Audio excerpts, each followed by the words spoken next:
പാലക്കാട് വാളയാറിൽ കാട്ടാന ആക്രമണം ഉണ്ടായി എന്നതാണ്.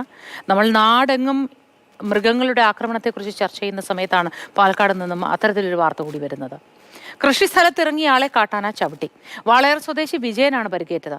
കാട്ടാനക്കൂട്ടത്തിൽ ഒന്നാണ് വിജയനെ ആക്രമിച്ചത്. ജി പ്രസാദ് കുമാർ തയ്യാറാക്കിയ റിപ്പോർട്ടിലേക്ക്. ഇന്ന് പുലർച്ചെ 4 മണിയോടാണ് ഈ സംഭവം ഉണ്ടായത്.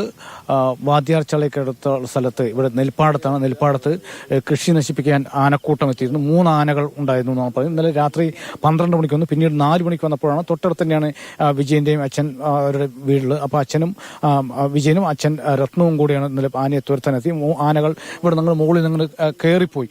അതിനുശേഷം ഇതിപ്പോൾ ഒരു ഫോറസ്റ്റിന്റെ ഏരിയ, തേക്കും മറ്റ് ചെറിയ മരങ്ങളുള്ള സ്ഥലമാണ്. അപ്പോൾ ഇങ്ങോട്ട് കയറിപ്പോയപ്പോൾ രണ്ടുപേരും കൂടെ പുറച്ചെ ബാറ്ററിയും ടോർച്ച് ലൈറ്റുമായിട്ട് ഇങ്ങനെ മുകളിലേക്ക് കയറിപ്പോയി. പക്ഷേ ആന തിരിഞ്ഞു വരികയും വിജയനെ ആക്രമിക്കുകയായിരുന്നതാണ് അച്ഛൻ രത്നം പറഞ്ഞത്. ഭാഗ്യം കൊണ്ട് അച്ഛന് വലിയ പരിക്കൊന്നും അച്ഛനൊന്നും പറ്റില്ല. വിജയനും ഇടുപ്പിനും കാലിലുമാണ് പരിക്കേറ്റ്. രത്നം എങ്ങനെയാണ് ചേട്ടാ സംഭവിച്ചത്? ഇത് 4 മണിയാകുമ്പോൾ ഇത് കയറി പോകുമ്പോൾ ഇത് സംഭവിച്ചതാണ്. ആന തിരിച്ചു മുടിക്കിയതാണ്. തിറവും വരുന്നുണ്ട് സാറേ, തിറവും വരുന്നുണ്ട്. അവിടെയും വന്ന് ഇങ്ങനെ പോകുന്നുണ്ട്. തിറവും വരുന്നുണ്ട്.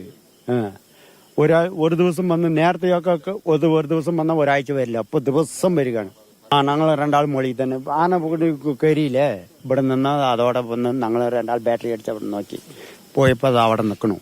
അത് പോയപ്പോൾ അവിടെ ബാറ്ററി അടിച്ചപ്പോൾ ആന തിരിഞ്ഞു വന്ന് മുട്ടിക്കിയത് പോണതാണ്.